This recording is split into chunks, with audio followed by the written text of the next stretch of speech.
Of course, after you have filled yourself with samosa, now I think you have more energy to ask questions and comments. Okay. Yes. We will start with some Q&A first. Okay. So anyone wants to raise any question with Satish Kumar directly, or want to make any comment or question, please raise your hand now. Or maybe feeling sleepy now after samosas. Anyone?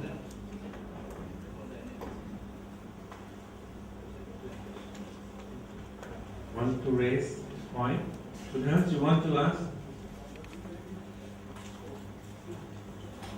You started talking about your life story. Yes. And you came up to the point that you joined the Gandhi ashram. Yeah. What happened next?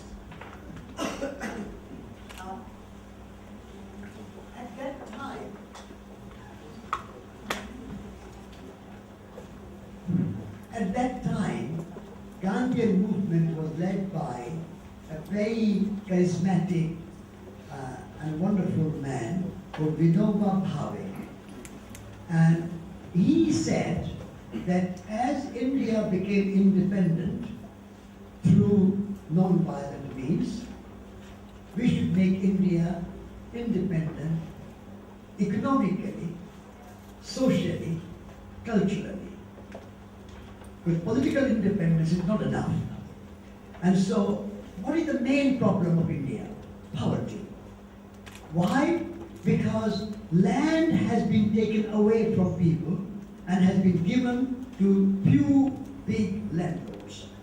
So now we must bring that land back to people so that people have livelihood. So he created something called land gift movement.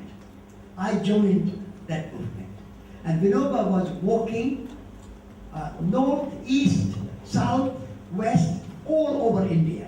He walked for 20 years. 20 years. And more than 125,000 kilometers. And so I walked with him. And you will go to landlords and say, if you have 5 children, consider Vinoba as your 6th child, representing the poor, the landless, the untouchable. And give 1/6 of your land. And Vinoba was so charismatic and his influence was so great that 4 million acres of land was given in donations. 4 million acres. And that land was distributed. And so I walked with Vinoba, I worked with Vinoba, and I learned from Vinoba many, many things. It was like a walking university. Walking with Vinoba was such a learning experience. And so for many years I did that. And then when I was 25 years old, I got inspiration to become a peace pilgrim. And you will read in this book, Earth Pilgrim, the story of my walking around the world. There was a man in England called Bertrand Russell. He was a great philosopher, Nobel Prize winning mathematician. At age 90, he went to the Defense Department, like protest here. There was a big protest in England against nuclear weapons. And he went to the Defense Ministry and said that I want, and all people with him, hundreds of people with him, big demonstration, we want British government to declare a ban on the bomb. No more nuclear weapons. And they protested non-violently, but direct action. Non-violent direct action. And Bertrand Russell was arrested and put in jail. And for 1 week, I read this news when I was 25 years old. And I said, wow, here is a man of 90 going to jail for peace in the world. What am I doing, young man, sitting here drinking coffee? I must do something. I must join the movement, international peace movement against nuclear weapons. So I was with a friend, And my friend and I, together, we decided that let's go to Moscow, Paris, London, Washington, D.C., the 4 nuclear capitals of the world at that time. Then we said, how do we go? Should we fly? Should we go by car? What do we do? Do we hitchhike? Then we said, as we are walking with Vinoba, let's continue walking. And let's walk to Moscow, walk to Paris, walk to London, and walk to Washington. Of course, we have to sail across the Atlantic, but otherwise walk. And so, with my friend, I started from the grave of Mahatma Gandhi, and we walked through Pakistan, Afghanistan, Iran, Azerbaijan, Armenia, Georgia, Russia, went to Moscow. And then from Moscow, we traveled Eastern Europe, Western Europe, Paris. Then we took a little boat from Calais to Dover, English Channel. And then we arrived from Dover. We walked to London, and we met Bertrand Russell. And he was 92 by then. And he said, I'm so glad to see you, because when you said you are walking from India, I said, I will die before you get there, but you have walked fast. And so Bertrand Russell helped us to get 2 tickets in Queen Mary boat. And so we sailed across the Atlantic, and we arrived in New York, and we walked to Washington, D.C., and then we ended our journey at the grave of John F. Kennedy. So we started from the grave of Mahatma Gandhi, and we ended at the grave of John F. Kennedy. From grave to grave, to make the point that if you believe in the gun, a gun kills not only a bad person, but a gun can also kill a Gandhi, a Kennedy. And therefore, we must remove our faith in the gun. And gun is the beginning of nuclear weapons, the small to large. And therefore, believe in non-violence and peace. And so, that was our journey. And then we also went to Japan from America, and we walked from Tokyo to Hiroshima, 45 days.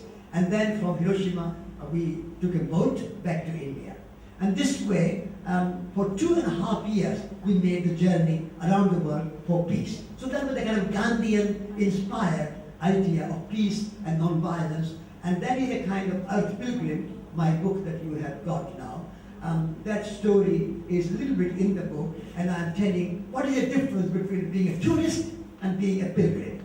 And so when you are a tourist, you have always everything planned for you. Your hotel is booked, your taxi is booked, your airplane is booked, everything is organized. But when a pilgrim, you are always discovering new. Because you are going from village to village, from town to town, you are more receiving unexpected. And you are always open to surprises, even miracles. Only pilgrims can have miracles. Tourists don't have miracles. And so, living on this earth as a pilgrim and not like a tourist. But tourists always demand, but pilgrims always accept whatever is happening. And so, rather than living as a tourist on this planet Earth, we have to learn to live as a pilgrim on this planet Earth. And then we will live in harmony with the earth.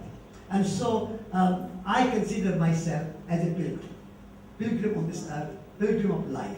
And so my life has been dedicated to Gandhian principles of peace and non-violence and action. So that's the kind of story. Thank you.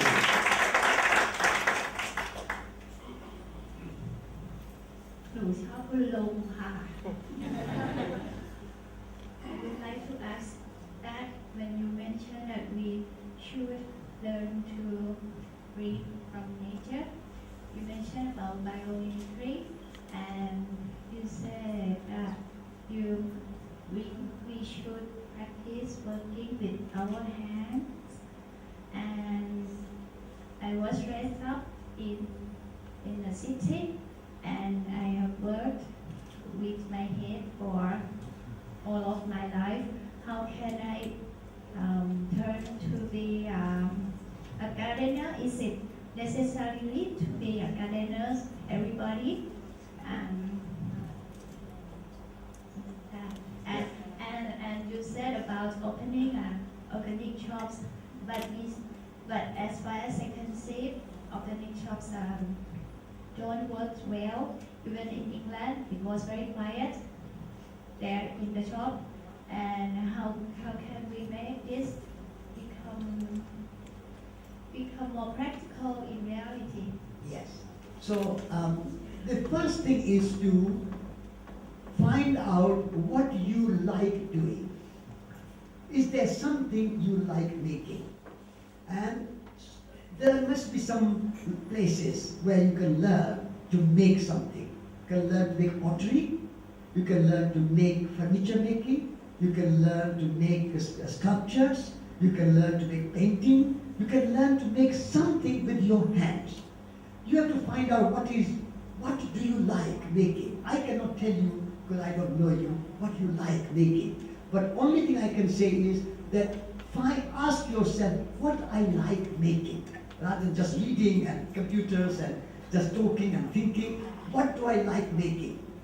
If you have a small garden somewhere, you can perhaps grow some vegetables, you can grow some herbs, or you can learn pottery, you can learn tapestry, you can learn anything which you like making. Use your hands. That's the principle of Gandhi.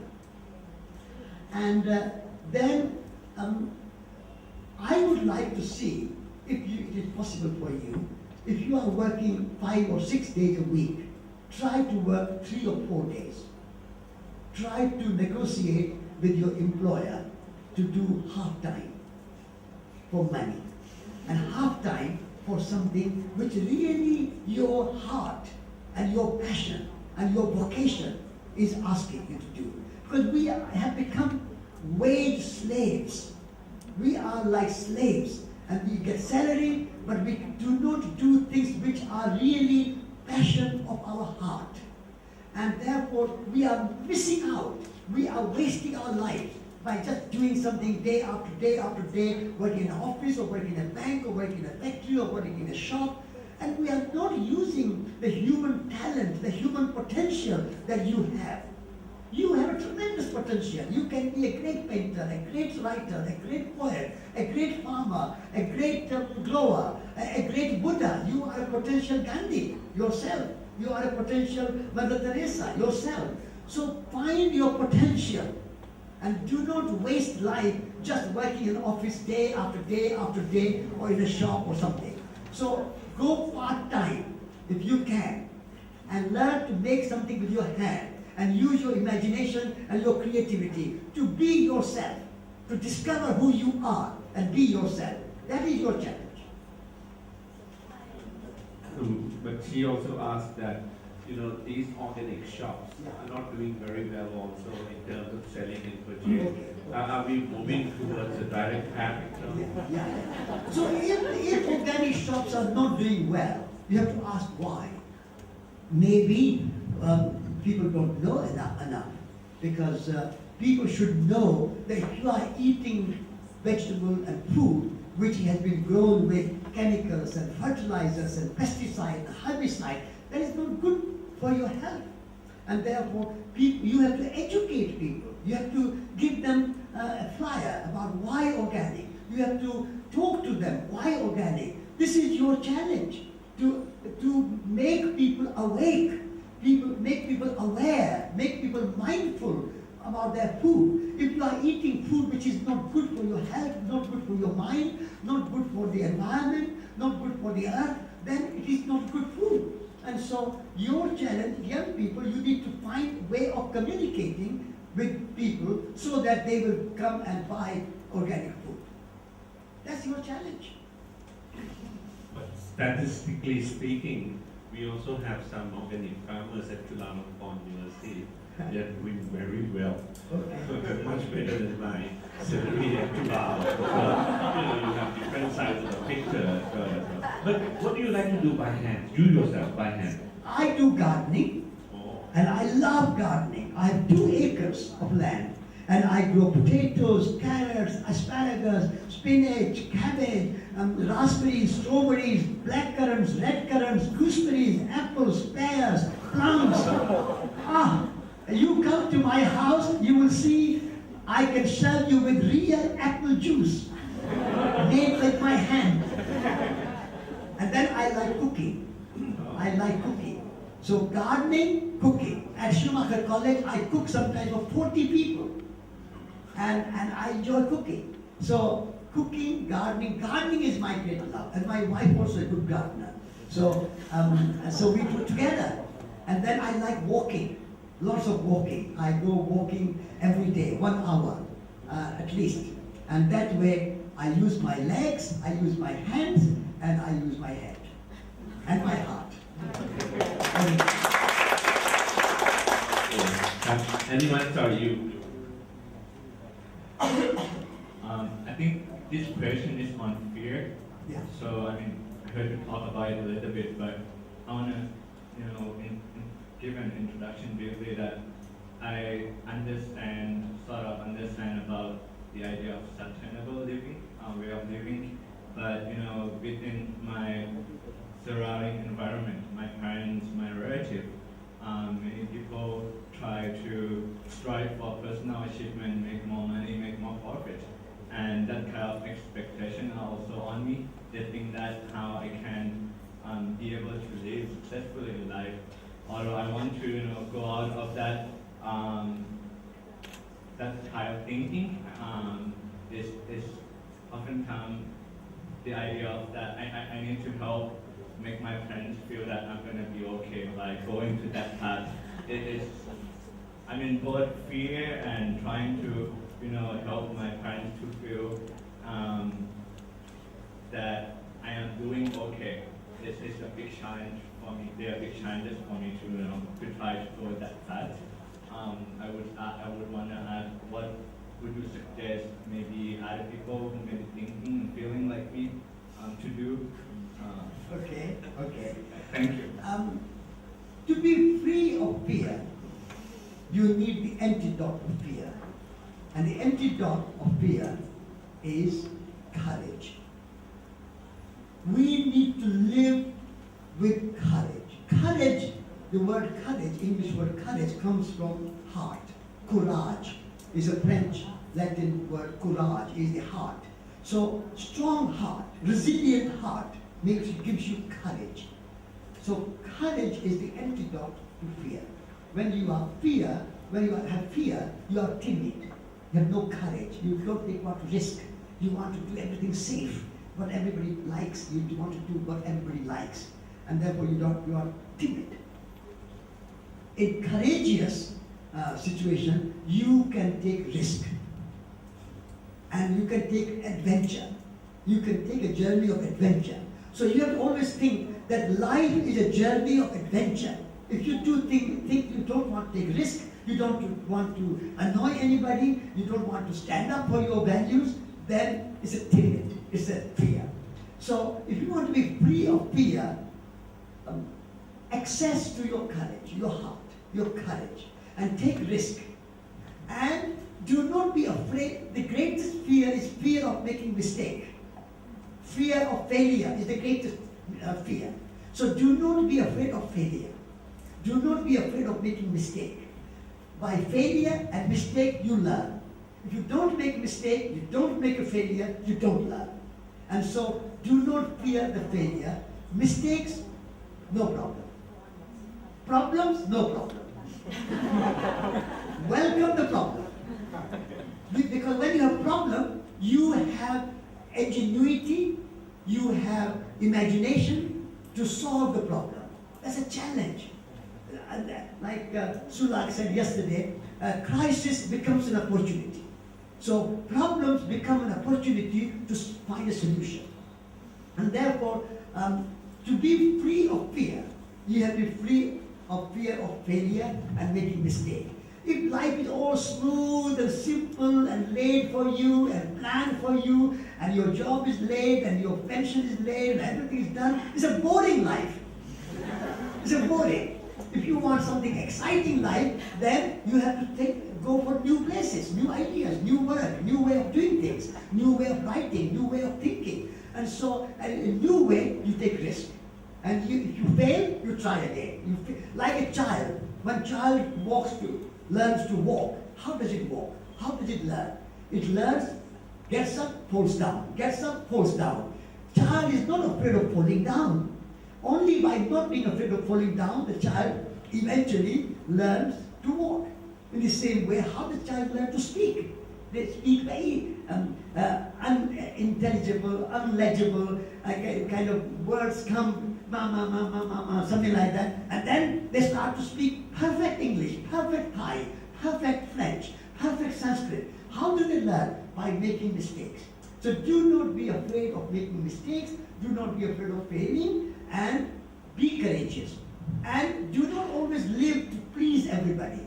Listen to your heart. Courage means listen to your heart. Listen to your heart, your inner voice, and follow the path. Even if some people do not harm anybody, of course. You must not do anything which will harm anybody.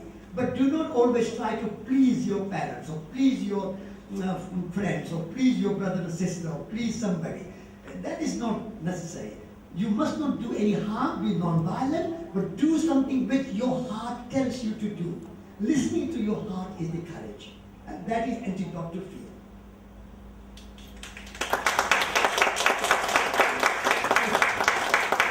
Any other person? Yes. The translator. Okay. We have some questions about the book, huh?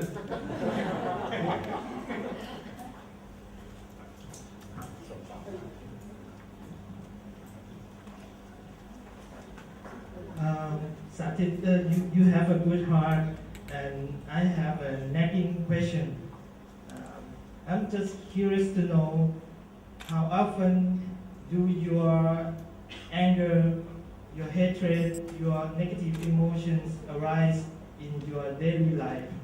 And when those moments happen, how do you deal with it? Deal with them? Deal with all your negative emotions? Thank you. Thank you.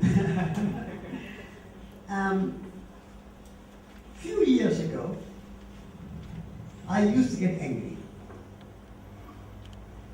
And if my wife did something which is not the way I do things, I get, why are you doing it like that?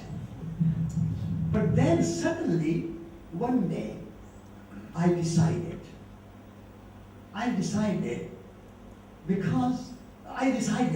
that I'm not going to get angry with my wife. Because when I get angry, who is the victim of my anger? Not my wife. I am the victim of my anger. When I'm angry, my face looks angry. When I'm angry, I'm frustrated. I can't do anything properly. I can't think properly.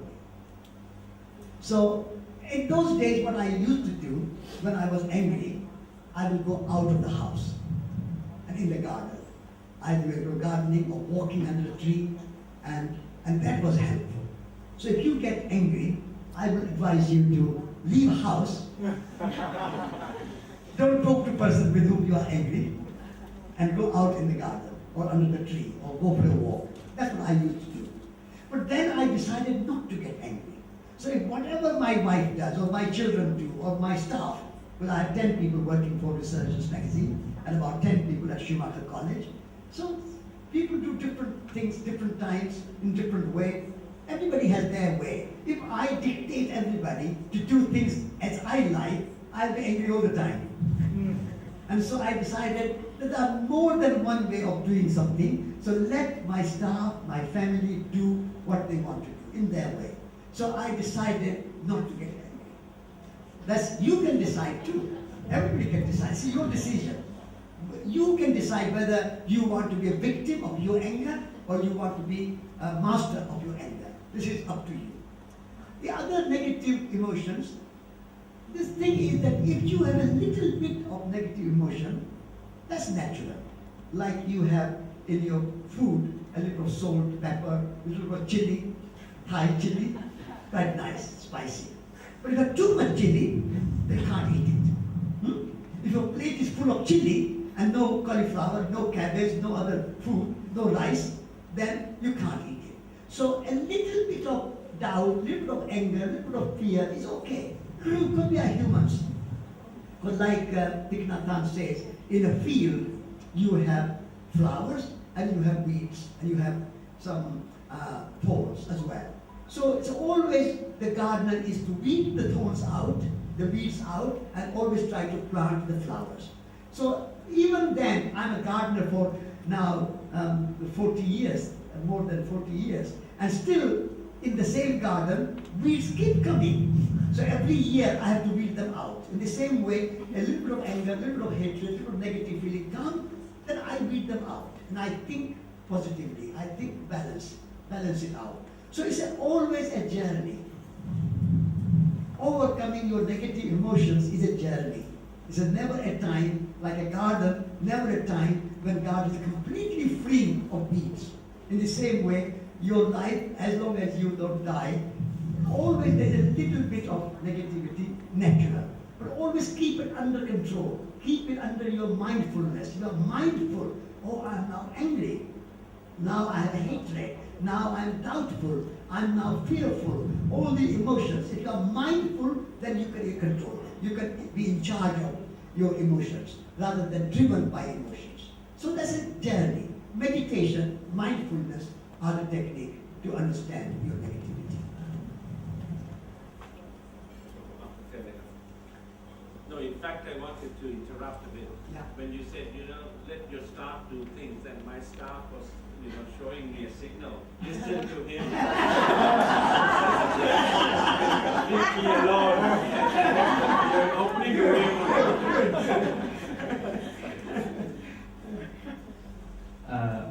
I am very happy with your speech. I feel very lucky, and I would like to thank my father that bring me here. Okay. Yes. I have two questions. Yeah. I have two younger brothers Yeah. and two younger sisters, right? Yeah. And I worry about them very much Yeah. because I am first son, right? Then I worry that they will not finish study because the situation now is very many things come out, and I worry and I don't know how to do and how to help them working with a good way. And second question, I also teenager or going to be adult, right? And if we have girlfriend or boyfriend, how can we do and how can we stop ourselves that to understand what we should do first and next, because we have many things to work with, like a brother, sister, and we also would like to have, for example, girlfriend like this, and so many things come out, and what can we do about this? Okay, good. First of all, your worry, like anger, you can decide, I'm not going to worry, but I'm going to act. There are two things you can do. Either you can worry or you can act. You can do something about your two sisters and two brothers. You can do something. So what you can do, you can help them. If they are not studying, you can say, let's sit down together, read something. Let's sit down together. I want to teach you some English. Do you want to learn English? I want to teach you. Do you want to learn something? Do you want to learn cooking? I teach you. Let's do cooking together. Do something together with your sisters and brothers. Don't tell them, do this or do that. They will not listen. My children do not listen. But when I do something with them, they come. When I say, let's make some bread, they will enjoy making bread. Let's do some gardening. Let's go for a walk. Let's go to do something. Let's learn a poem. Let's learn some song. If you want to do something, they will join you. You say, go and learn a poem. Oh, no, I'm not ready to learn a poem. I want to watch television. No, go and do gardening. No, I don't want to do gardening. I want to see my friend. But I say, I'm going to do gardening. Come with me. Let's do it together. So, rather than worry is no solution. Worry either has a solution, then you don't need to worry, because the solution is good. If there's no solution, there's no point in worrying. Because there's no solution, so no point of worrying. And so, rather than worry, act. Have help your brothers, help your sisters, do something with them. And trust. Your brothers and sisters will be all right. Don't worry, they will be all right. Even your father should not worry about you. You will be all right. You have come here with your own imagination. You have come you have not come from your parents. You have come through them. So you have your own destination. You have your own destiny.